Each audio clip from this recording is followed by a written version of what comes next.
without further ado, let's take it to number 15. Tom, we've got the Red River Rivalry. Texas and Oklahoma.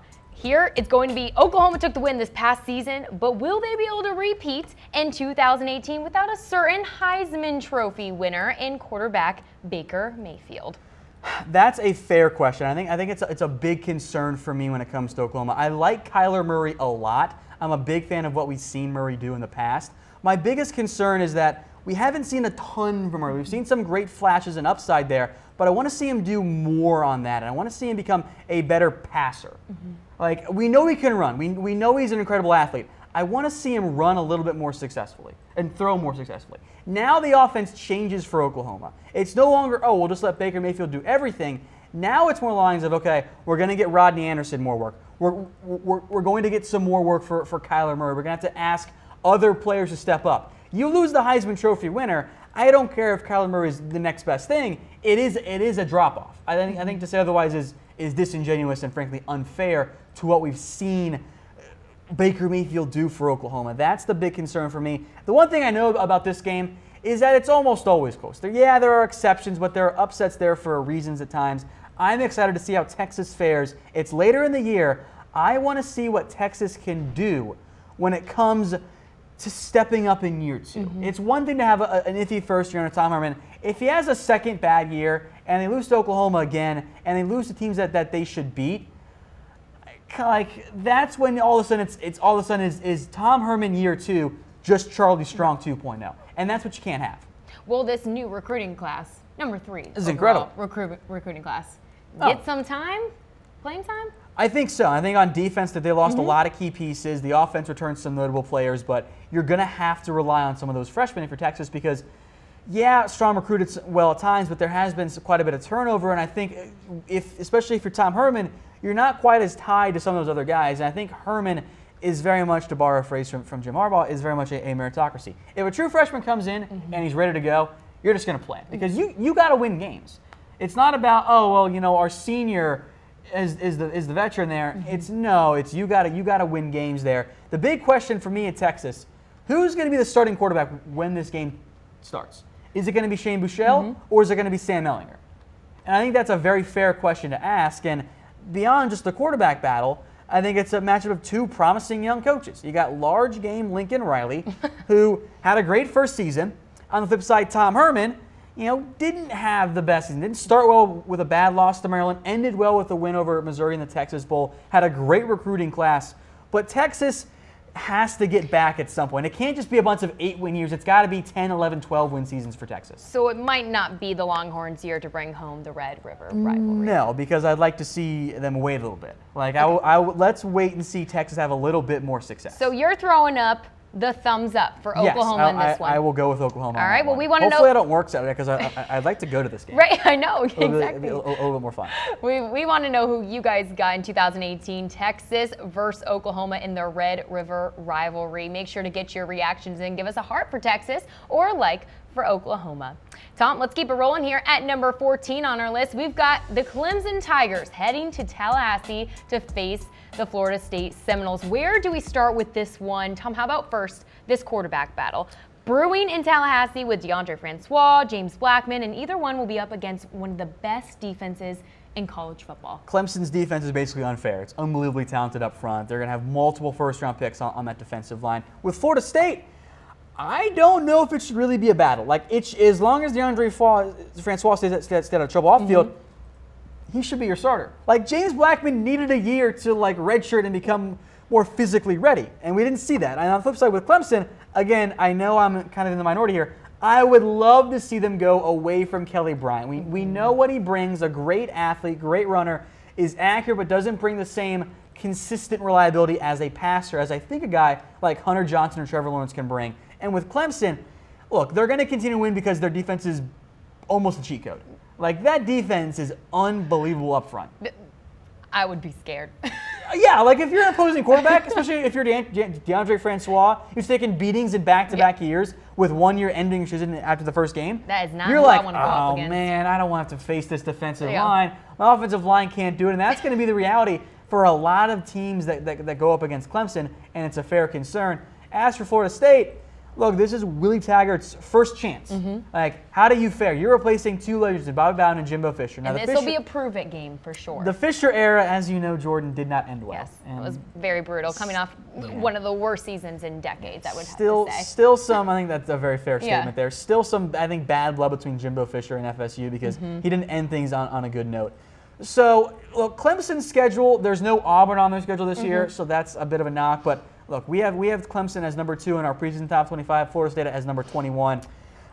I am curious how Clemson fares because I want to see how they fare against one of the better teams that they'll face, and I want to see if Florida State can take the first step forward against under Willie Taggart. I don't think that they're going to win this game, but I do think that they can compete and at least make themselves feel better about the Taggart era going forward. Well, Tom, I want to take it to a quick comment that we have in the section below. Miller Rutherford is kind of calling people out here, saying, why are you hating on Kelly Bryant? Look, Kelly Bryant's a solid quarterback, but when you're Clemson, I think you can do better than solid. Like, I think for Clemson, they have the possibility to be great at quarterback. And I know it's a risk, but I like to take risks. I think that's an okay thing to try and do. Courtney also weighing in saying, Clemson's great. Don't know how Francois going to perform yet. I agree. So Clemson will beat FSU again. I agree. All right, well, we'll have to see. Let's keep it rolling here on our top 15 most important games of 2018. Coming in at number 13, Tom, we've got Notre Dame and USC, a classic rivalry, always a great game. And first, there's a load of question marks for both of these teams. The Trojans, first, they lost some top talent on both sides of the ball in Sam Darnold, Ronald Jones, Deontay Burnett. Does it end, right? A lot of pieces. Yeah, and then the Irish, quarterback controversy going on with Wimbush and Book. I still think it should be Brandon Wimbush, but they also lost a lot of key pieces on offense. EQ St. Brown is gone, Josh Adams is gone, and last year's offense was built around, we're going to run the ball down your throat with Josh Adams and Brandon Wimbush, and occasionally some backups in Deion McIntosh. McIntosh is gone as well. I don't know how the Notre Dame offense is going to look next year, and I think that's a big question mark, and this is an important game, I think, for Notre Dame and USC. It's late in the year, so potentially you could have some college football playoff implications. If both these teams start the year well, you could have a borderline elimination game. On the flip side, if you run into a situation where one or both of these teams are struggling, you could have a hot seat game. This is in late November. If USC has a bad year, regardless of that extension for Clay Helton, I'm not convinced it's a true job securing extension. And for Brian Kelly, who we know is in the hot seat, all of a sudden, hey, like, are we making changes here? Are we firing our coach if they lose this game? So it's been a back and forth battle between both these teams, and outside of 2013, not really all that close. And look, it's a Notre Dame schedule. This is their toughest one, even though the Michigan game's important as well. November 24th. If they don't win that game, you could see Brian Kelly all of a sudden being firmly on that hot seat. And if he does get fired, the Notre Dame job all of a sudden becomes the one everyone's talking about in the offseason. That's who takes that job. Is the key for USC being able to compete in the Pac-12 this year their quarterback play? Absolutely. Yeah. Look, the defense brought back a lot, but the quarterback play is where it'll be determined whether or not USC wins 8 or 9 games or can get back to the USC competing for a Pac-12 championship. I don't know if it's Jack Shears, maybe it's Matt Fink, maybe it's JT Daniels. They got to find one and get him playing ready early and often. Daniels is probably the most highly touted and perhaps the most talented, but he was supposed to be a high school senior this year. He reclassified and enrolled early. I don't know if he's physically ready to handle playing college football. It's a huge role. Well, who are you throwing up? Because I'm throwing up a heart for Notre Dame in this one. It's a toss-up for me, but I will lean toward Notre Dame. I don't like them going on the road in this battle, but I just have a little bit less question marks around them. And again, it's early. I reserve the right to change my mind if we see Notre Dame struggle early on. Okay, well, Courtney's agreeing with you, saying it's a toss-up. I'll give the edge to SC. Carving up the Irish. It's fair. I do think it's a toss-up as well. Most definitely. Erica also weighing in saying Notre Dame is going to stink again. Bold statement. And they were pretty fine last year until a bit of a slow finish to end the year. We won't mention that one, Erica. All right, let's keep it rolling here. At number 12 on our list, LSU at Miami. Tom, the ability to pass and score for the Tigers in 2018 is something they struggled with last season, but it's not going to get any easier considering they're not going to have Darius Geis. They're not going to have Will Clapp. They're not going to have Toby Witherspoon. All guys you'll see likely be drafted. Witherspoon is probably the last guy to go of that group. I DJ Chark as well. Not that LSU could ever throw the football. I don't really know how LSU is going to move the football. And this game is intriguing to me because I think it sets a template and a high watermark for both these programs as they begin the year. If Miami wins, they beat a national power program team. The defense is probably going to look great. They'll feel better about the offense. They'll get that high quality win that matters for the college football playoff discussion, and it puts them on the right foot. If LSU wins, all of a sudden there's the SEC is back type, LSU is back, all that type of thing. Both teams would be back in this scenario. But if LSU loses in particular, which I think is what's going to happen in this game, is Ed Orgeron on the hot seat again? Because we know that Ed Orgeron was not LSU's first choice. Let's not pretend that he was. And I think that this could be a game where it's like a 17-3 Miami win. Like, I think this is going to be an ugly game. And I know that it's in Dallas and it's a fun matchup. It's one definitely worth watching. But the big knock on both these teams is their offense. And both these teams have good defenses. And Miami lost Chad Thomas, but they brought a lot back on defense. The turnover chain will be back as well. And LSU, I don't know what they're going to do at quarterback. So you could see a scenario where LSU just cannot move the football. Maybe it's like that Michigan-Florida game from the beginning of last year. And I think the main question for the Hurricanes here, also that was a huge question last year, was are they going to be able to stay consistent? It's a fair question, and I don't know if they're going to. And that's going to be the difference between if they start the year hot and then close poorly, or if they continue and keep that hot streak going the entire year. This being a non-conference matchup, it matters. These are the games that, yeah, we know that they're the great Auburn, which we'll get to later. But I like seeing good programs play each other at the beginning of the year. Gets me hyped more for college football than Ohio State versus Akron. Right. I'm throwing up move it for me. Yeah, most definitely. I'm throwing up a like. I've got the Hurricanes taking this one. But who do you guys got at home? LSU or Miami? Get your reactions in, Tom. Miami. Yeah. I know that our preseason rankings kind of give it away a little bit, but Miami, I trust more about quarterback. I trust more of their offense, and their defense is just as good as LSU's. Most definitely. All right, let's keep it rolling here at number 11 on our list. We've got TCU versus Ohio State. Tom, key matchup in this is going to be what? Fill in the blank. Well, I guess it's going to be that Ohio State defense versus TCU's quarterback, whoever it is. We don't really know. TBD? TCU's quarterback question mark. That's the matchup there. I will never doubt Gary Patterson, even though he does have the occasional down year, and that's why TCU is in the top 20 of our preseason rankings. But I do have the little bit of doubt that, you know what, this might just be a total rout of a game. This just might be a game where Ohio State they get things going right away with Dwayne Haskins, who I think will be the starting quarterback. TCU can't get going anything on offense. Ohio State's defense has plenty of talent and just kind of ends up being a bit of a runaway game. So that's the concern for me there. I like Ohio State a lot. I think Dwayne Haskins, assuming he does win the job over a guy like Joe Burrow and or Tate Martell, I think he's going to have great success. J.K. Dobbins is back. He is absolutely incredible. I can't wait to see the Ohio State again. They are Ohio State. They are who we know they are. They're in the same Clemson, Alabama tier of programs. And Oklahoma, I think, right now as well. They are always going to compete for a national championship. Will TCU be able to stay relevant this upcoming season? Define relevant. Right.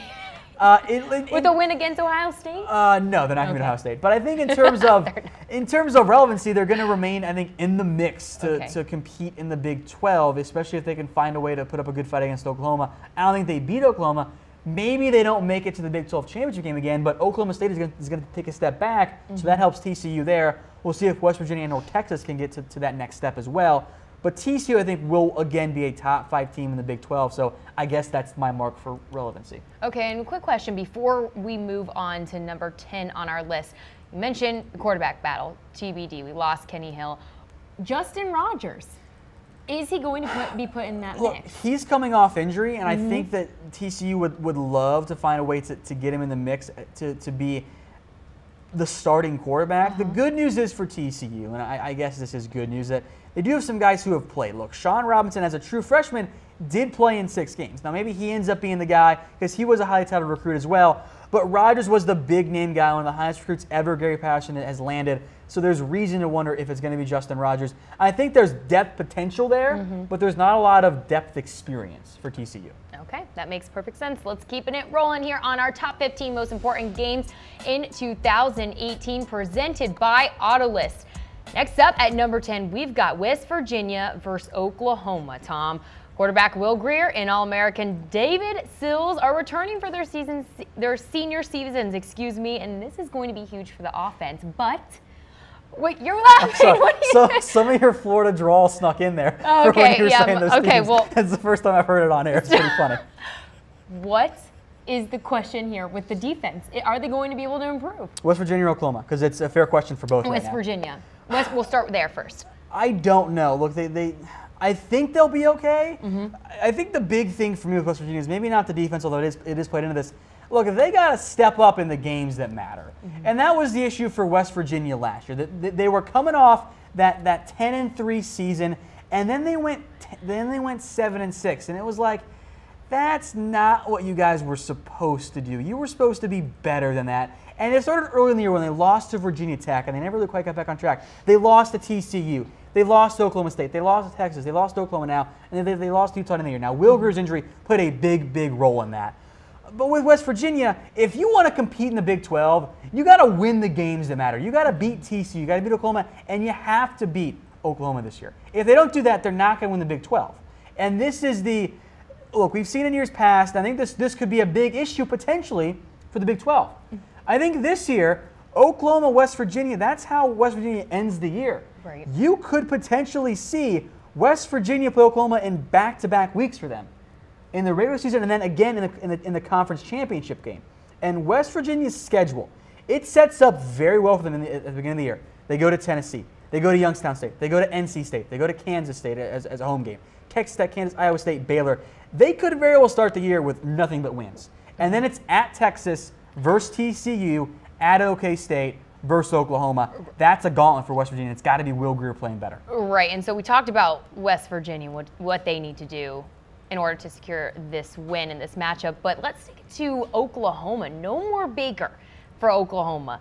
But I have a feeling, Tom, that wide receivers Marquise Brown and CeeDee Lamb are going to help this transition of quarterback Kyler Murray. I agree, and we've mentioned Murray earlier on in the show. He is an incredible athlete. We saw him, and even on the field at the same time with Baker Mayfield in some specific packages. We know he's a great athlete. We know he can run. We know he has some athletic ability as a thrower, but he's got to be better. And I am very curious to see what Kyler Murray we actually get. Yes, he looked great in garbage time for Oklahoma. Again, the key word there is it was almost always garbage time outside of one drive, ironically, against West Virginia. Looked great in that one. But when he got actual playing time against Texas A&M, wasn't all that great. It was under 60%, 5 TDs, 7 picks. We know he is an incredible runner. He has to be better as a thrower. Baker Mayfield was an elite thrower. Can Murray be close enough that guys like you mentioned, CeeDee Lamb and Marquise Brown and Rodney Anderson, can take that next step forward? My guess is with the way we saw Brown and Lamb play, Oklahoma will make it as easy as possible on Murray earlier in the year. But down the stretch, your quarterback has to make plays. We know that Will Grier can do it because we've seen him do it in the past, and we know he's a very talented player. Can Kyler Murray do it in the same way that we all think he can? I think he will. And I think that's why I see Oklahoma in the mix for a college football playoff championship again. I'm seeing a lot of people in the comments section agreeing with you, Courtney, saying Choklahoma wins over Mountain. Cheers, like that one. The irony of Choklahoma, of course, winning the game as a prediction there. But it's large game Lincoln. No more big game Bob choking. Large game Lincoln's here to stay. And we're keeping it that way. All right, let's keep it moving on here at number... Wait, I didn't mention Swaggy B. Just want to do that real fast. Okay, we're done. Moving on. At number 9, we've got Michigan taking on Notre Dame. Tom, this is a huge way to start the season. What is going to be the key matchup here? Is it quarterback play for both these teams? Right. Like, is Shea Patterson there for Michigan? TBD's question marks are everywhere. We'll start with Shea Patterson. Like, if he's there, I think it very much changes the expectations for Michigan. It's no longer, well, can we finish third in the Big Ten East again and win 9 games? If Shea Patterson plays for Michigan, fair or not, it is, hey, is he going to be the starting quarterback? And like, can he be a Heisman contender? Can Michigan win the Big Ten and make it to the college football playoff championship? That's the expectation if Shea Patterson plays. We don't know. We don't have an exact definition on whether or not that's going to be the case and an exact ruling for Shea Patterson, the Ole Miss transfer. I have good expectations for him if he is able to play. But this game in particular, should always be played every year. Michigan-Notre Dame should be a yearly matchup, should not ever be canceled. With this matchup, the winner of this game has fair or not, college football playoff expectations. The loser, also fair or not, becomes, hey, is our coach the right guy? And that's going to be a huge decision. So it very much like the winner is on an upward trajectory, the loser goes on the downward trajectory. Notre Dame, in particular, if they don't get to 10 wins, if they get a 9-8 win season, I think all of a sudden it's once again, hey, you know, do we need to fire Brian Kelly? Is he the guy? They lost their DC. The OC and DC changes really changed the Brian Kelly narrative entering last year. Same questions for Harbaugh as well. I am I'm more bullish on Harbaugh. Okay. But I suppose it's a fair discussion to have if they have another bad year. Not saying that the discussion should end in, yeah, they need to fire Harbaugh. It's one that I think if you're being a rational fan, you should have the discussion. Maybe not scream, fire Harbaugh, because, I mean, he's better than Brady Hill. Right. Well, let's not kid ourselves here. Well, I think another challenge we need to mention is Michigan, expected to bring back 9 of their 11 starters on defense. Look, defense is going to be great, and that's a hell of a test for Wimbush and or Ian Book. And we know Brian Kelly, they might play 2 quarterbacks. That's just what they do. Because I don't know if that's the best decision, but they always seem to end up doing that. Michigan got to do more on offense. We know the defense is good. If the offense doesn't improve, namely at the quarterback position and on the offensive line, I think as well, it's going to be more of the same. They're going to win and beat the teams that they should beat, but when it comes to the Wisconsins, the Penn States, the Michigan States, the Ohio States, they'll come up short. And even though they're a good football team, they end up finishing with a lot of losses as well there. Yeah, and we have some people waiting in the comment section below. Miller saying Michigan is the most overrated program in all of college sports. All of college sports. Some will argue that's actually Notre Dame, by the way. Okay. So. Well, that's why. Notre Dame, Michigan is the let's hate on both these teams game. That's what that is. Well, I see another, Lucas is weighing in the comment section below saying, go Blue, Michigan wins with or without Shea Patterson. Is that pushing a little bit? Let me see how Michigan fares in the spring. Like, let me see how whatever quarterback they go with, Shea Patterson or Brandon Peters or somebody else, actually fares in the spring game and in spring practice. If they look better than they looked in the season, sure. But if they look like the same offense, I think I'm going to have to go with Notre Dame, even though they have a lot of questions on offense as well. All right, well, let's keep it rolling here. At number 8 on our list, we've got Penn State at Michigan. Penn State brought in the number 4 recruiting class in the country. That was very impressive, led by 5 first 5-star recruits, defensive end Micah Parsons and wide receiver Justin Shorter. Will they get some playing time? I think so. Okay. I think that they're talented enough, especially at receiver with Justin Shorter, with Deshaun Hamilton gone, that you can find snaps for them right away. This, by the way, is now the welcome to the Big Ten portion of today's program, because frankly, you could have made a top 15 most important games with only Big Ten teams in it, because the Big Ten East is absolutely loaded. Michigan, Penn State, Michigan State, Ohio State, all are in the top 15 and will be in the top 15 once the official polls come out there in our top 15 to begin the year. But Penn State, with third-year starter Trace McSorley at quarterback, without his key pieces in Mike Gesicki, Saquon Barkley, Deshaun Hamilton, this is going to hurt him. So I don't want to revise history too much here. Yeah. But we look at what happened at the Combine, and we know Deshaun Hamilton had a great week of Senior Bowl and East-West Shrine Game stuff. We saw Mike Gesicki become one of the best athletes at tight end to ever play the game of football. It was off the charts athleticism. We saw Saquon Barkley be the guy we all know he is, a borderline Heisman contender. How was Penn State not the best offense in all of college football? Like, serious question. So there's no improving from here. You had the best running back. You had an incredible athlete at tight end who didn't do all that much for you. You had Deshaun Hamilton, who's a good receiver. Is the offensive line not that great?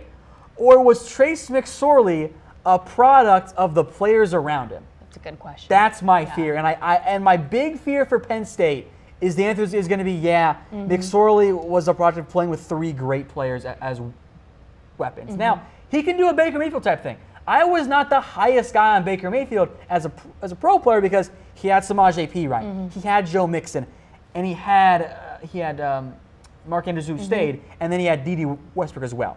Baker took that step forward and made the players around him better.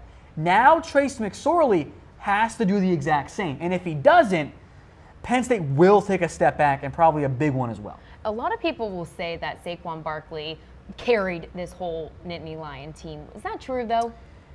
Yes and no. They're not going to be the same without him. They definitely won't be. And there were times where other players stepped up, Hamilton, McSorley among them.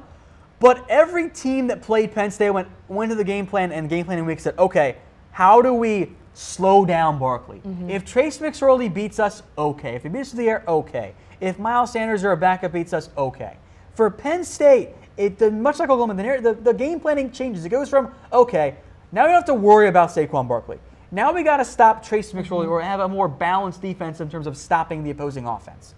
And that's the concern with me for Penn State. I like them. I think that the upside is there, but I just don't know if McSorley is as good as the players around him made him out to be, and that's my concern. Play scenario quickly here. Michigan has Shea Patterson starting at quarterback in this game. Give me Michigan. Give me Michigan. It's home for Michigan, too. You heard it here first. Yeah, that's true. All right, well, make sure you're getting your reactions in at home. Who you got in 2018, Penn State or Michigan? Keeping it rolling here at number 7. Another Big Ten matchup. We got Wisconsin at Penn State.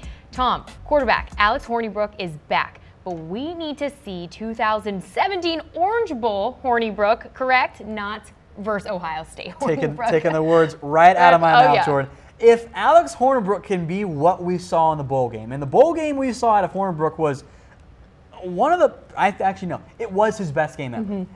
He threw against the Miami defense 4 TDs, 258 yards on 67.5% completion percentage. Maybe the BYU game was better, but that's BYU. Who really cares about that as a matchup? So Hornibrook now has to be more consistent. He is the reason Wisconsin did not beat Penn State, or did not beat Ohio State last year. But now for Wisconsin, the schedule changes. It's not as easy as it was in the past. Their toughest game of the regular season is no longer Michigan. Now you've got Penn State. Now you've got other challenging games, and this could be a Big Ten championship game preview matchup. And if that's the case, I got to see Wisconsin do more with Alex Hornibrook. We know that Jonathan Taylor is unreal. We know he is incredible. He's going to put up an immense amount of yards. Teams aren't going to be able to stop him. But they have to do more. The good news is for Wisconsin, outside of their fullback, they only lose tight end Troy Fumagalli. So the offense is all back, and it's going to be incredible again. The defense, though, Nick Nelson is gone. Some other linebackers are gone. At least T.J. Edwards is returning, but it's not quite the same for Wisconsin on defense. Should we mention Jonathan Taylor? Yeah, he's really good. What more can we say? Not only beyond Jonathan Taylor, because we all know how good Taylor is, their depth chart is unreal. Bradrick Shaw and Chris James could start for a lot of programs, and instead, they're the second and third guys. So if Taylor does get hurt, heaven forbid, they're going to be okay at halfback. Yeah. That depth at running back it probably is the best in the nation, even though it's not the most highly touted guys in terms of recruiting class rankings. Well, give me Trace McSorley and the Nittany Lions. Who are you going with? On Wisconsin. Oh, it's a bet. All right, here we go. I reserve that to change my bets. All right, well, make sure you're weighing in on the reactions at home. Who you guys got in 2018, Wisconsin or Penn State? Moving on here, next up on our list at number 6, Ohio State at Penn State. I mean, it is sure to be a battle, but will the Nittany Lions be able to pull through with a win this year without their key players, their key guys? Yeah, I think that's still the question. We've talked a lot about what we expect from Penn State and what we expect for Ohio State. This is the game, I think, in the end, that's going to determine whether or not Penn State's a real steady power in the Big Ten, whether or not they can lose immense talent and just reload like a Clemson, like Ohio State does. Their schedule earlier in the year, App State, which, upset alert, that's the role when you play at App State. Pitt, who was not great last year. Kent State, that's an easy win. Illinois should be an easy win. And then Ohio State. Their 5th game in the same month of September. It's a home game for Penn State. If they win that game, I will change my picks about Wisconsin. I'll pick Penn State. Okay. If Penn State can beat Ohio State at home, that's the game that changes their fortunes. They no longer become the team that maybe not they're going to win the Big Ten. If the winner of this game becomes the favorite in the Big Ten, because it's the earliest game we've got in terms of marquee matchups of these games, I don't like Penn State's chances. I know that Ohio State's going to be working on a new quarterback, but Ohio State will have already played TCU. They're going to have a little bit more in terms of this year of that big game experience. Not that guys like McSorley need that experience, but it does matter for Dwayne Haskins a little bit more perhaps. So with Ohio State, we know they're an incredibly talented team. They're loaded at halfback. Last year's game was unbelievably great. I will take half as good a game and be happy. Most definitely. But with the question marks, with all the talent Penn State lost, and not having seen them reload the way Ohio State does, I think the advantage is very much for OSU, even though it's on the road. Even with the question of the quarterback battle, not knowing. I like Dwayne Haskins a lot. By the time we get to mid-September, I guess the end of September, we're going to have the starting quarterback barring injury. Right. So I lean toward Ohio State on this end. I think it's going to be a great game. Maybe not quite as good as 2017, but give me the Buckeyes in this one. I do not bet against Urban Meyer and Ohio State. All right, well, Ohio State and Penn State come in at number 6 on our list, presented by AutoList. Let's get into our top 5 now. We've got Auburn versus Washington. Tom, we've got quarterback Jarrett Stidham returning for Auburn, but they have to replace a couple key pieces in their offense, especially running back Kerryon Johnson. This is a fun game for me, and I actually pushed for this to be higher on the list. I kind of got outvoted a little bit, I think, because this is a game in terms of the opening week matchups.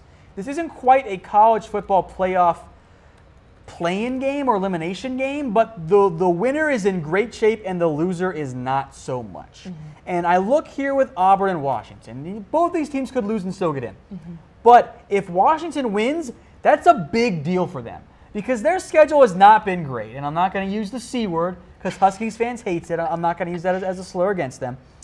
It's a food, though, by the way. But with Auburn, on the flip side, if they win the game, it's the SEC is king again narrative, and that's the big game for them. And if Washington loses, you're going to have a tough time for the Pac-12 to get anyone in, because even if Auburn loses 2 games, it's how can you put Washington over Auburn, even if it's one loss, when Auburn beat them head-to-head. So there's a lot of playoff implications on this one, and that's why we get in the top 5. There's just some more clarification there on that. Right, and you're going to need that Heisman play from quarterback Jake Browning as well if you want to compete. Absolutely, and I think that's the key there. And Browning wasn't as good as he was in 2016. He has to be better. But in terms of better play, we will know if Auburn win games by looking at Jarrett Stidham's stat line. Yes. Like, you can go back and look, and it's very clear what games Auburn won and what games Auburn lost based on the way Stidham played. It's right there for you. When he was good or at least great or at least good, they won.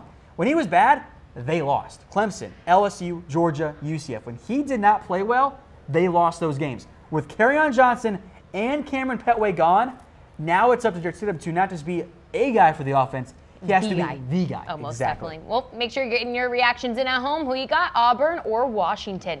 Keeping it rolling here at number 4 on our list. Stanford at Washington, Tom. This game, is it safe to say it will most likely decide the Pac-12 champion? Well, I mean, there's always, of course, the conference championship. But, yeah, this is the marquee game in the Pac-12. Like, you go Stanford, Washington. These are typically good games. Series tied up all here. So both these teams are in the North Division. The winner in this game, you would think, would win the North Division unless Oregon really surprises. And the winner sets themselves up to be the hope for the Pac-12 to get into the college football playoff championship. Washington brought back a lot of key guys. Stanford, though, had maybe the biggest get of all the returns this year in Bryce Love. And he's going to be the focal point, but they got to get better play from the quarterback and the rest of the offense. Bryce Love returning is a massive, massive deal. But can KJ Costello, A, get healthy after spring ball, and can he take a step forward? Washington, meanwhile, they were hurt a lot last year. Can they be better this season? And I think that they will be, even though they do lose some key guys at home. I think that that's a big deal for Washington later on in the year. Yep. All right. Well, Washington and Stanford come in at number 4 on our list. Keeping it rolling here. Coming in at number 3, we've got the Michigan Wolverines taking on the Ohio State Buckeyes. Always another classic game. Jim Harbaugh, though, has never beaten the Buckeyes. Yeah, that needs to change soon. Yes. Look, again, this depends on, is Shea Patterson here or not? Does Brandon Peters become the guy for Michigan all of a sudden? And I don't feel super confident about that one there. With Ohio State and Michigan, look, it's the game. Everyone's going to watch it. If you're watching college football, unless you're a fan of a team that's also playing at that time or you're alumni, this is the game you're going to be watching. Let's not pretend that you're not, because it's always must-watch football. It was a solid game last year, not quite the thrilling ones we've had in some of the recent years in the overtime games, whether or not JT got the first down or not. I always love to watch this game. I do want to see better play from Michigan. That's what we have to see in the end, because it wasn't great last year. It was bad in 2015. If Michigan loses to Notre Dame and then they lose to OSU again, all of a sudden the narrative around Jim Harbaugh becomes more and more negative as the Michigan fan base says, hey, maybe we should make another coaching change here. On the flip side, if you beat Ohio State, all sins are forgiven. Just like that, you are fine. You are a god in Ann Arbor. That's all you got to do. Okay, well, scenario time. Okay. Patterson, Haskins. Ooh, deep thought, right? I do want to see how Shea Patterson fares, and it's tough for me to make a decision with two potentially new quarterbacks in November. As they sit right now, I do trust Ohio State more, but I am not going to rule out Michigan going on the road and pulling off the upset if they have Shea Patterson, and if he's the guy we all think he can be. Okay, so you're throwing up a like. I got a like, yes. All right, you're going with the Buckeyes. I'm going to agree with you on that one, but make sure you are throwing your reactions in at home. Who you got in 2018, Michigan or Ohio State? Let's take it now to number 2 on our list, Auburn at Georgia. Tom, key matchup here. We saw them play twice last year. It was fun. Maybe we get more of the same this year. And it's tough for Auburn because, we got to play Georgia. If we lose the game, we might not win the SEC West. Even if we do, that puts us in a rough spot for the college football playoffs. Kind of happened last year. I like Auburn and I like Georgia. I think both these teams are in good shape. Their quarterbacks are back, even though both these teams did lose some key players. Yeah, and Nick Chubb, Sony Michel, the dynamic duo for the Bulldogs, and then we mentioned running back Kerryon Johnson for Auburn. I am very curious how Georgia looks on offense. This is kind of the first time we've really discussed them in depth on today's show.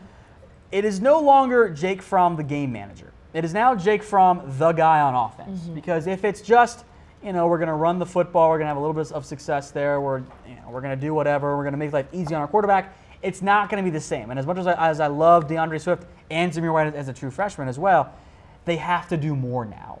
Because if Georgia doesn't get more help in terms of Jake Fromm, all of a sudden the offense takes a step back, and that's the difference between getting to the CFP championship game and being the Georgias of old, where they would win games and make it to the SEC title, but not actually win the SEC championship game. Well, talk to me about this Georgia absolutely ridiculous 2018 recruiting class, and if they're going to have an impact. I mean, how can they not? You bring in that number of highly touted recruits, there's no way you don't make a big impact. And maybe it's not just the fields. Maybe it's more of the Zamir White side. Maybe it's more of some of the offensive linemen that they brought in. But this is a loaded class for Georgia. 7 5-star recruits. Any program in the nation would kill for that. And Georgia did it and got a bunch of top 300 guys. A loaded class in every sense of the word. Really, in terms of the recruiting rankings and the value system that's assigned there, one of the best of all time. Look at that ends up being the case in terms of on-the-field production and play. All right, so what are you throwing up? Give me the like. I got Georgia. Give me the like. He's got the Bulldogs. I am still snake bitten by Jeremy Johnson of Auburn. I want to see Stidham take the next step forward. I know he can and could be a Heisman contender. Let's see him do that though. And I think Kirby Smart actually might be a better coach than Gus Malzahn as well. All right, I'm going with the Bulldogs as well. I'm throwing up my like. Make sure you're getting your reactions in at home. I'm seeing a couple comments in the section. Courtney saying dogs bite Auburn. Swift, a great back for Georgia. Mitchell Range throwing in that he's got Georgia as well. All right, taking it to number 1 on our list of the top 15 most important games in 2018. Tom, the Iron Bowl. Auburn at Alabama this upcoming season, and Alabama will be seeking their revenge after a heartbreaking loss last season. But who will be leading them? Tua the GOAT or Jalen Hurts? It's the Hawaiian Punch, as Courtney has pointed out in the comment section before. I know Hurts has done a lot for Alabama. I don't know how, barring injury, you could possibly allow yourself to say, yeah, you know what? We should definitely try and give Hurts another job. It's going to be Tua Tagovailoa. He came back and won the national title. What more do you want from the man? Let him be the starter. Let him go be the most dynamic quarterback we've seen from Alabama. Look, Blake Sims was not that great. Other guys have not been that good. Tua gives Alabama the chance to have a more dynamic offense than just a running or just a throwing team. I think he gives you that dual threat and a consistent dual threat that other players haven't done in the past for Alabama. I think that's the key for Alabama. I cannot wait to see Tua with a full year of work, having all those abilities there. That's the big thing for me. Look, this is most likely going to be an elimination game. Right. In terms of Alabama versus Auburn. The loser might be out unless Bama runs the table, and a same scenario as last year. But this has the potential to be an elimination game for the college football playoff. What more do you want in a rivalry game? Well, I'm getting a ton of comments flowing in saying, Roll Tide, Bama. Thank you, Tom. Tua the GOAT. We still have personnel to be the best team in college football, coming from Divine T. Smith. Wait in the comment section below. So you're going with who? I'm going with Alabama. Like I'm like, no disrespect to Auburn. I know that they're a very talented team, and as much as it does frankly pain me to say because it's always Alabama, give me the Tide. They're gonna win. Like they do it every year. Of course, not last year, but they're always in the mix. They're always Alabama. They're always a team that everyone thinks is going to win the national title. I know it's boring to pick them, but like. It's Alabama. Yeah. And Auburn's a great team, but Bama's just better with an offense that could be the best we've ever seen from Bama under Nick Saban. Most definitely. With Tua. Lucas is weighing in saying Tua throws for 500, demolishing Auburn. I don't know about 500, but I think he could light them up. Courtney, hashtag the Hawaiian Punch. Gosh, we love that. Nickname. The classic. It's perfect. The classic we are here, stealing Chat it, by the way, Sports. Courtney, so I'm sorry. And Divine saying, thank you, Tom. Tua, the GOAT. We still have the personnel to be the best team in college football. They don't rebuild, they reload each and every season. All right. Well, that was College Football Daily. Thank you so much for tuning in. Those were your top 15 most important games of 2018.